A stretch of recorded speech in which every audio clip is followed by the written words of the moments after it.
US नौसेना ने ईरानी जहाज को निशाना बनाया है। होर्मुज पार कर रहे मालवाहक जहाज पर गोलीबारी की है। अमेरिकी नाकेबंदी को तोड़ने की कोशिश कर रहा था जहाज। राष्ट्रपति ट्रंप का दावा है ईरानी जहाज को कब्जे में ले लिया गया है। चालक दल को गिरफ्तार कर लिया गया है। यूएस सेंट्रल कमांड की ओर से अरब सागर में ईरानी झंडे वाला जहाज जिसे निशाना बनाने का ये देखिए वीडियो भी आपको कुछ देर में हम स्क्रीन पर दिखाएंगे। बकायदा वो वीडियो भी जारी किया गया है जिसमें होर्मुज पार करता हुआ वो मालवाहक ईरानी जहाज नजर आ रहा है। अमेरिकी नाकाबंदी तोड़ने की ये जहाज कोशिश कर रहा था जिसके चलते ये कदम उठाया गया और ट्रंप ने भी इसको लेकर वीडियो जारी किया और ये दावा किया है कि वो ईरानी जहाज कब्जे में ले लिया गया है। चालक दल को भी गिरफ्तार कर लिया गया है। ये देखिए जरा डोनाल्ड ट्रंप का उनके सोशल मीडिया हैंडल से ये पोस्ट सामने आया है ट्रुथ सोशल से, जिसमें उन्होंने बकायदा आप देख सकते हैं ये वीडियो शेयर किया और सब कुछ लिखा है किस तरह से ये ईरानी जहाज नाकेबंदी को तोड़ने की कोशिश कर रहा था और उसको अब पकड़ लिया गया है। चालक जो दल है वो भी उनके कब्जे में ही है। तो ये ईरानी मालवाहक जहाज है जिसको निशाना बनाया गया है अमेरिका की यूएस नेवी की तरफ से, अमेरिका की नेवी। टीपी त्यागी सर, आखिर अमेरिका चाहता क्या है?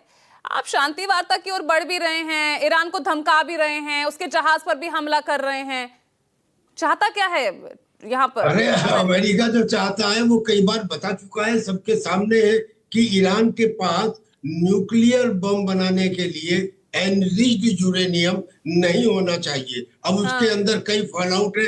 वो यूरेनियम को मुझे दे दो, चाइना को दे दो, रशिया को दे दो, आगे के लिए प्रॉमिस कर दो कि एनरिच नहीं करोगे। एक तो ये, दूसरा स्ट्रेट ऑफ हॉर्मुज को खोल दो।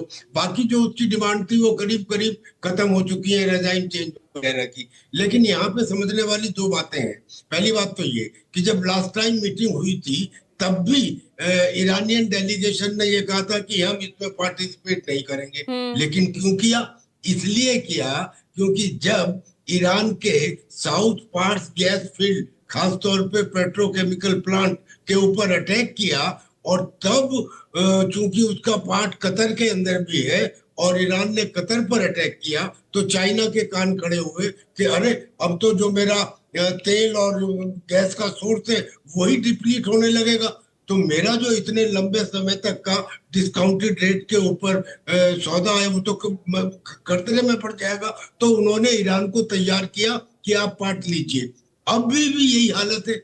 अब क्या हालत है? अब दो पॉइंट आ गए। पहले तो ये कि उनका शैडो फ्लीट है। अगर मान लीजिए अमेरिका ने नेवल ब्लॉकेड ना भी लगाया होता तो भी अमेरिका को अधिकार है कि जिस शैडो फ्लीट को उसने सैंक्शन किया हुआ है उसके अंदर तेहरान का तेल क्यों जा रहा है वहां पे साउथ चाइना सी में और वहां जाके मलेशिया के पास ट्रांसफर हो जाता है चाइना के शिप के अंदर, तब भी कर सकते थे। तो ये कोई उल्लंघन नहीं है।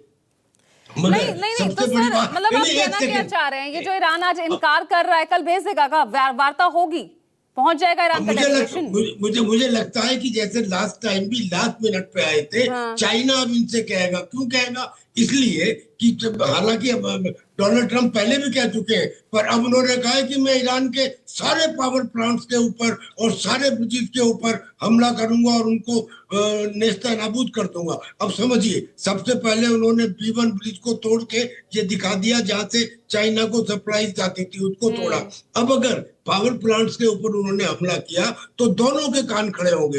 रशिया का तो इसलिए क्योंकि बुशर पावर प्लांट को वो ऑपरेट करता है, और चाइना का इसलिए कि अगर सारे पावर प्लांट जो है उनके ऊपर हमला हो गया तो जो ऑयल लीक्स है, जो वहां से ऑयल निकलता है सोर्स, वही खत्म हो जाएगा तो मुझे मिलेगा कहां? ठीक है सर, आप बने रहिएगा। इस बीच